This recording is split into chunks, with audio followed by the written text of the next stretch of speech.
ഇനി നമുക്ക് ലേശം ഉപ്പ് നീര് ഒഴിച്ചു കൊടുക്കാം. പിടിക്കും തേങ്ങയ്ക്കൊക്കെ ചേരാൻ പാകത്തിന് ഉപ്പ് നീര് നമ്മൾ ഒഴിച്ചു. ഇനി നമ്മൾ ചൂടുവെള്ളമാണ് എടുത്തിട്ടുള്ളത്. നമ്മൾ വറുത്ത് ഒഴിച്ചു വെച്ചിട്ടുള്ള അരിപ്പൊടിയായിരുന്നു. അതിലേക്ക് നമ്മൾ ചൂടുവെള്ളം, ആവശ്യത്തിന് ചൂടുവെള്ളം ഒഴിച്ചു കൊടുക്കാം. നമുക്ക് നന്നായിട്ട് കുഴച്ചെടുക്കാം. എല്ലാവരും ചെയ്യുന്നതാണല്ലോ പിടി. സാധാരണ നമ്മൾ എളുപ്പത്തിൽ ചെയ്യാൻ പറ്റുന്ന ഒരു പലഹാരമാണല്ലോ. അരിപ്പൊടി നമുക്ക് മാർക്കറ്റിൽ നിന്ന് വാങ്ങുന്നതായാലും മതി, അല്ലെങ്കിൽ നമ്മുടെ വീട്ടിൽ വറുത്ത് പൊടിച്ച് വെച്ചിട്ടുള്ള അരിപ്പൊടി ആയാലും മതി അല്ലേ. അപ്പം അതിലേക്ക് ആവശ്യത്തിന് തേങ്ങയും ചേർത്ത് നന്നായിട്ട് ഈ ചപ്പാത്തി മാവൊക്കെ കുഴയ്ക്കുന്ന പോലെ കുഴച്ച് കൊടുക്കുക. തേങ്ങ കൂടുതൽ ചേർത്താൽ അത്രയും നല്ല ടേസ്റ്റി കേട്ടോ.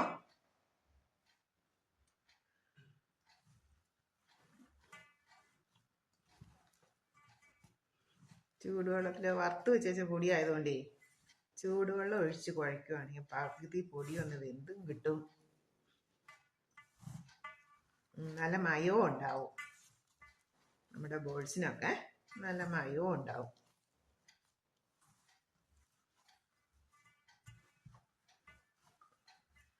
കുഴക്കായതുകൊണ്ടാണേ ഞാൻ നിൽക്കുന്നത്. പൊടി നന്നായിട്ട് കുഴച്ചെടുക്കട്ടെ. കോഴിക്കോട്ടയ്ക്ക് കുഴയ്ക്കുന്ന പോലെ അല്ലെങ്കിൽ ചപ്പാത്തിക്ക് കുഴയ്ക്കുന്ന പോലെ ഒന്ന് പ്രസ് ചെയ്ത് തേങ്ങയും ചേർത്ത് ചൂടുവെള്ളത്തിൽ കുഴച്ചെടുക്കുന്നത്. ഇപ്പം ഞാൻ ഇഡ്ഡലി ചെമ്പിൽ വെള്ളം വെച്ചായിരുന്നു. അപ്പോൾ ആ വെള്ളം തിളച്ചപ്പോൾ അതിൽ നിന്ന് ഇച്ചിരി വെള്ളം കോരിയെടുത്തതാണ് പൊടി നനയ്ക്കാനായിട്ട്.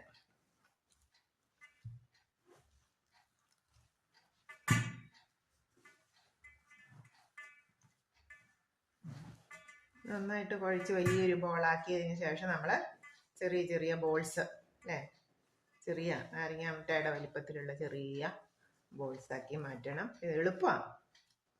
എന്നിട്ട് നമ്മൾ ആവശ്യത്തിന് വെള്ളം വെച്ച് വെള്ളത്തിൽ ചേരാൻ പാകത്തിന് ചെറിയ രീതിയിലൊരു ഉപ്പ്, വെള്ളച്ചവ കിട്ടാതെ ചെറിയ രീതിയിലൊരു ഉപ്പ് ചേർത്ത് പിന്നെ തേങ്ങ നമ്മൾ നന്നായിട്ട് കുഴച്ചെടുത്തു.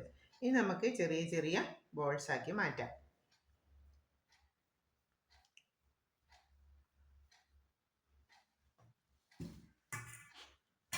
കുറച്ച് തേങ്ങ ഞാൻ ബാലൻസ് വെച്ചിട്ടുണ്ട്.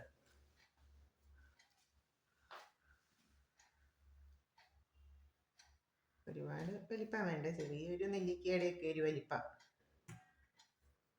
വലിപ്പം കുറഞ്ഞ ബോൾസിനാണ് ടേസ്റ്റ്. നമുക്ക് പെട്ടെന്ന് നമുക്ക് ബോൾസ് അങ്ങ് തയ്യാറാക്കാം.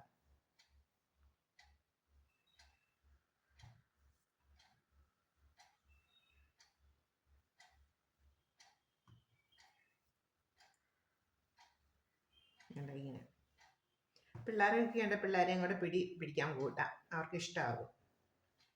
കൊച്ചുങ്ങൾക്കൊക്കെ നമുക്ക് പിടി ഇട്ട് കൊടുക്കുന്ന വെള്ളത്തിലേക്ക് തേങ്ങ ഇട്ട് കൊടുക്കണം. അപ്പോൾ അതുകൊണ്ട് ചെറിയ ചെറിയ ബോൾസാക്കി നമുക്ക് ഇഡ്ഡലി ചെമ്പിലേക്ക് നമുക്ക് വെച്ച് കൊടുക്കാം. ഓക്കേ, താങ്ക് യു കൂട്ടുകാരെ.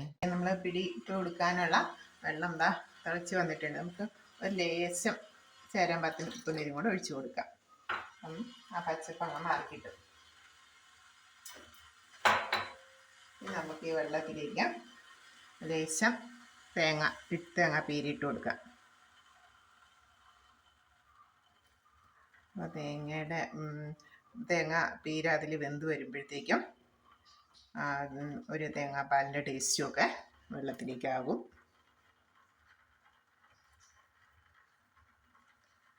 അപ്പോൾ നമ്മൾ വെള്ളം വെച്ച് ആദ്യം തന്നെ തിളപ്പിച്ചെടുത്തു. അതിന് വെള്ളത്തിന് ചേരാൻ പാകത്തിന് ലേശം ഉപ്പ് ഒഴിക്കാവുള്ളൂ. ഉപ്പ് അധികം ആയാലും ഒരു ടേസ്റ്റ് ഉണ്ടാവില്ല. ലേശം ഉപ്പ് ഒഴിച്ച് കൊടുത്തു. പിന്നെ നമ്മൾ ആ വെള്ളത്തിലേക്ക് തേങ്ങാപ്പീരി ഇട്ട് കൊടുത്തുകൊണ്ട് തേങ്ങാപ്പീരി ഇട്ടപ്പോൾ തന്നെ തേങ്ങാപ്പാലിൻ്റെ ആ നിറം വന്നു തുടങ്ങി. ഇനി അത് ശരിക്കും തിളച്ച് വരുമ്പോഴത്തേക്കും തേങ്ങാപ്പീരിയുടെ പാലയ്ക്ക് അതിലേക്ക് ഇറങ്ങും. നമുക്ക് ബോൾസ് ഓരോന്നായിട്ട് 1 2 എത്ര വേണമെങ്കിലും നമുക്ക് ഒരുമിച്ച് ഇട്ട് കൊടുക്കാം. ബോൾസ് ഈ തേങ്ങാപ്പീരിയിൽ കിടന്ന് വെന്തിട്ട് കഴിയുമ്പോൾ നല്ല ടേസ്റ്റാണേ. പിന്നെ എളുപ്പത്തിൽ ഉണ്ടാക്കുന്നതാണ്. ബ്രേക്ക്ഫാസ്റ്റൊക്കെ അരിയൊന്നും അരച്ചൊന്നും വെച്ചില്ലെങ്കിൽ നമ്മൾ എളുപ്പത്തിൽ നമുക്ക് തയ്യാറാക്കി എടുക്കാൻ പറ്റുന്നതാണ്, വളരെ പെട്ടെന്ന്. ഒരു 20 മിനിറ്റ് കൊണ്ട് നമുക്ക് തയ്യാറാക്കാം. ബോൾസ് ഒന്ന് ഉരുട്ടിയെടുക്കുന്ന താമസമുള്ളൂ. അത് കുട്ടികളോടൊക്കെ പറഞ്ഞ് അവർക്ക് ഉരുട്ടി തന്നു കഴിഞ്ഞാൽ നമുക്ക് വെറും 10-15 മിനിറ്റ് കൊണ്ട് തയ്യാറാക്കാം. ചെറിയ ബോൾസ് ആയതുകൊണ്ട് വെള്ളം തിളച്ചിരിക്കുകയാണെങ്കിൽ പെട്ടെന്ന് തന്നെ വെന്ത് കിട്ടും.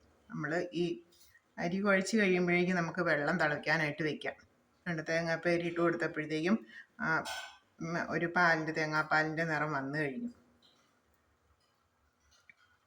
ഈ പീരിയയിൽ കിടന്ന് നമ്മുടെ ബോൾസ് എല്ലാം വെന്ത് വരുമ്പോഴത്തേക്കും തേങ്ങാപ്പീരയുടെ ടേസ്റ്റും ചെറുതായിട്ട് ഉപ്പതിൻ്റെ ടേസ്റ്റും ഒക്കെ കൂടി കിട്ടി കഴിയുമ്പോൾ നല്ല ടേസ്റ്റായിരിക്കും.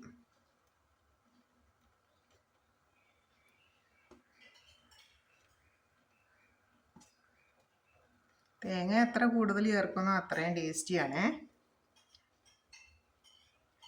കടയിൽ നിന്നൊക്കെ വാങ്ങിക്കുന്ന തേങ്ങയായതുകൊണ്ട് ഞാനധികം ഉപയോഗിക്കില്ല. എനിക്ക് പറഞ്ഞ പോലെ എപ്പോഴും എല്ലാ സാധനവും വാങ്ങിക്കണ്ടേ. നമുക്കൊന്ന് മൂടി വെച്ച് കൊടുക്കാം. വെന്ത് വരട്ടെ. ഒരു നന്നായിട്ട് വെന്ത് കുറുകി വന്നിട്ടുണ്ട്. നമുക്കപ്പോൾ പിടി ആയിട്ടുണ്ടേ. നമുക്ക് പിടി സെർവ് ചെയ്യാന്നുണ്ടോ. ഹലോ കൂട്ടുകാരെ, നമ്മുടെ പിടി അങ്ങനെ പാത്രത്തിൽ റെഡിയായി വന്നിട്ടുണ്ട്. ആവി പറക്കുന്ന പിടി കഴിച്ചാലോ.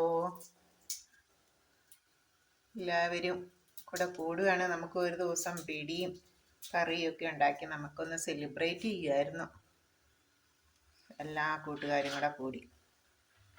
ഓക്കെ, താങ്ക് യു കൂട്ടുകാരെ. നമ്മുടെ പിടി സൂപ്പറായിട്ട് റെഡിയായേ.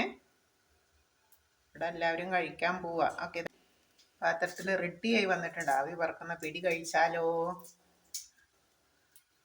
എല്ലാവരും കൂടെ കൂടുകയാണ്. നമുക്ക് ഒരു ദിവസം പിടിയും കറിയൊക്കെ ഉണ്ടാക്കി നമുക്കൊന്ന് സെലിബ്രേറ്റ് ചെയ്യുമായിരുന്നു, എല്ലാ കൂട്ടുകാരും കൂടെ കൂടി. ഓക്കെ, താങ്ക് യു കൂട്ടുകാരെ. നമ്മുടെ പിടി സൂപ്പറായിട്ട് റെഡിയായേ. ഇവിടെ എല്ലാവരും കഴിക്കാൻ പോവാ. ഓക്കെ.